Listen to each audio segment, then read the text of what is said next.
As pessoas ficam moralizando, né, o encontro de Lula com as raposas do PMDB. Raposas, né, eu estou falando aqui no bom sentido, políticos muito experientes e muito capazes.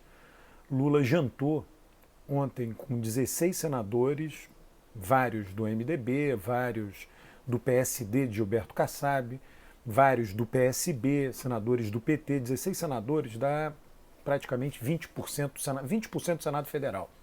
É muita coisa. Para um candidato, né, os senadores não querem confusão com o governo, um candidato de oposição, então 20% do Senado é relevante. Eu vejo, não, Lula e o PT disseram que eles eram golpistas, né, em 2015, 2016, né, agora está se reunindo com ex-golpistas, né, Lula há muito tempo não fala, né, uma coisa é um discurso para um determinado momento, isso é parte da política.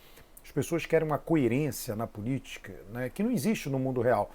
Tem um texto muito bom de um pensador, já faleceu, né, um filósofo polonês, depois se radicou no Ocidente, Leszek Kolakowski, In Praise of Inconsistency, Elogio da Inconsistência.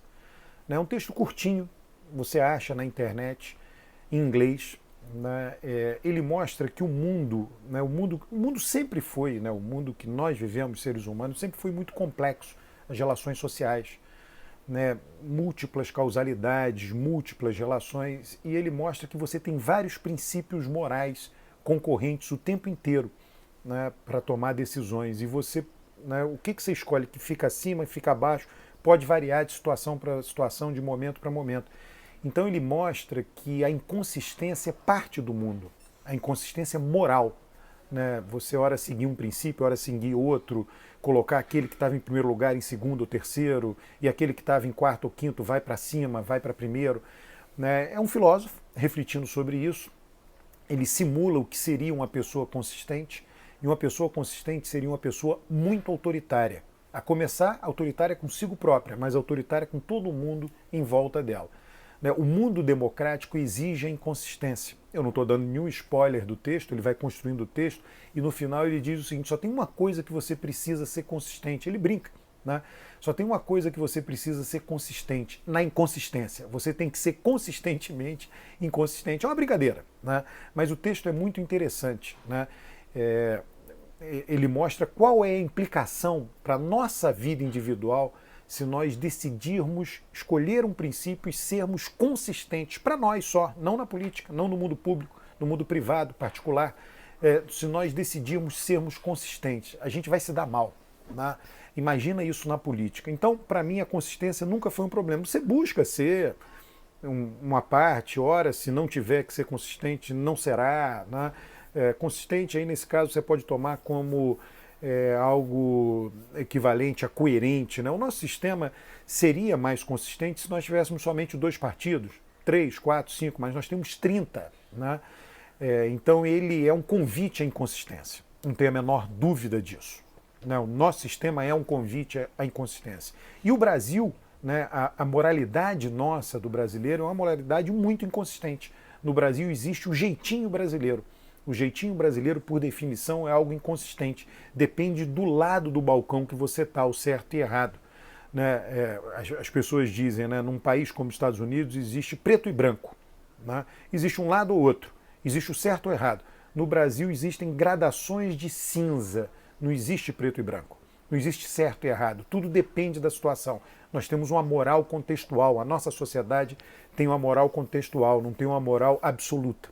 Né? Nós somos muito diferentes de germânicos, anglo-saxões e de muitos países desenvolvidos. Nós sabemos disso. Isso se aplica à sociedade como um todo e, portanto, à política. A política não está separada da sociedade. As duas coisas, no fundo, é uma coisa só, né? Estão interconectadas.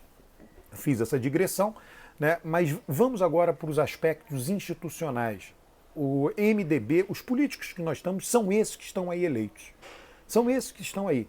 Deputados, senadores, são esses. Se você disputa o poder executivo e quer governar, né, vai mudar a Câmara, vai mudar o Senado? Vai, mas nada muda da água para o vinho. Né? Então você terá que governar mais ou menos com esses que aí estão. Né?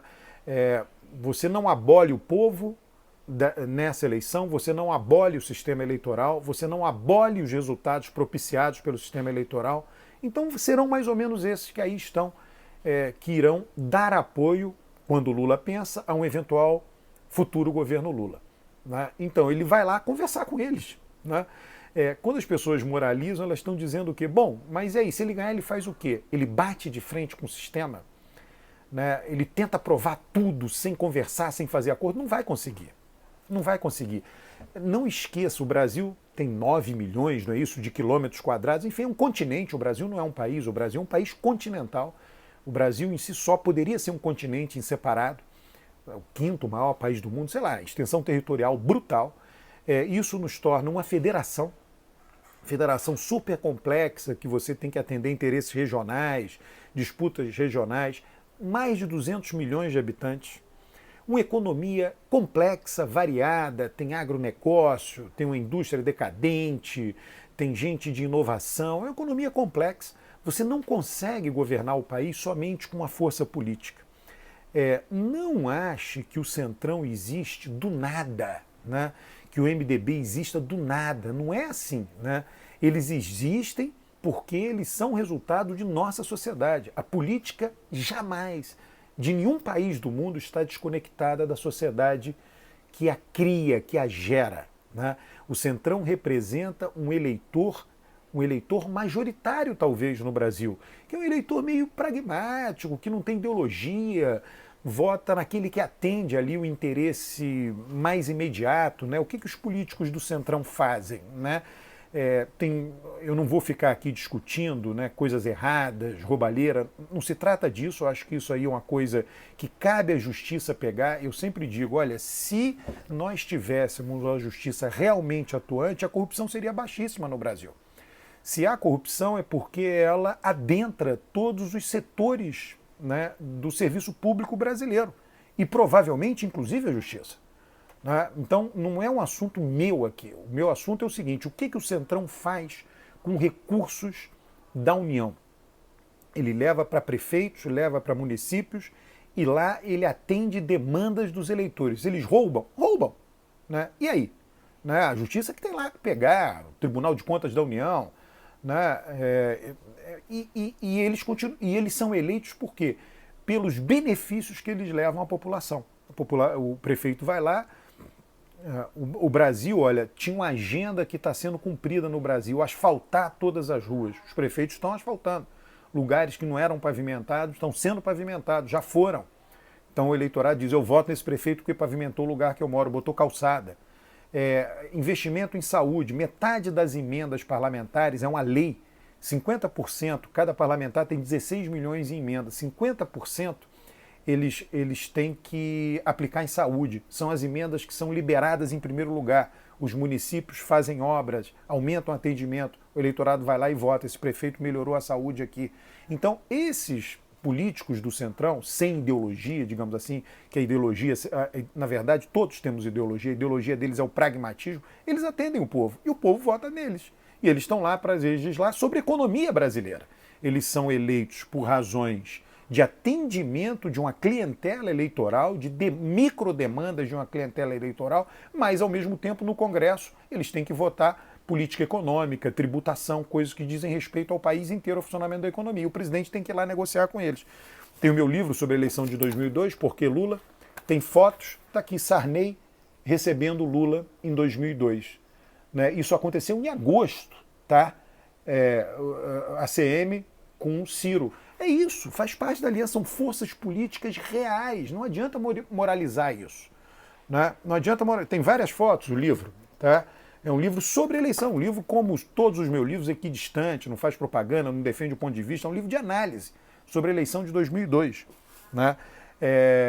Então, o que vai fazer? Não vai se reunir com os senadores do MDB? Né? E Lula é tão ou mais raposa do que eles. Lula é um craque na política. E as pessoas, eu fico vendo, dizendo: não, vai botar o vice Alckmin, vai sofrer golpe. Papo furado. Dilma não atendia seu vice. Dilma escanteou seu vice, deixou seu vice sem ter o que fazer. Lula não vai deixar Alckmin sem ter o que fazer, como não deixou José Alencar sem ter o que fazer. Ele vai incorporar no governo. Dilma tratou mal o seu vice. Lula já trata bem desde agora. Lula vai se tornar amigo de Geraldo Alckmin. não tem o menor risco de ter, além de Lula ser um político mais habilidoso, né? Ele incorpora todo mundo com ele. Ele não deixa ninguém insatisfeito como Dilma deixava todos insatisfeitos. Então, nada disso me assusta, né?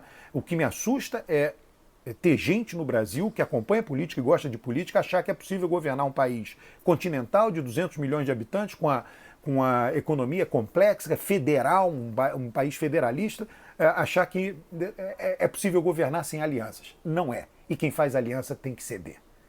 E isso faz parte da política e isso é um elogio à política.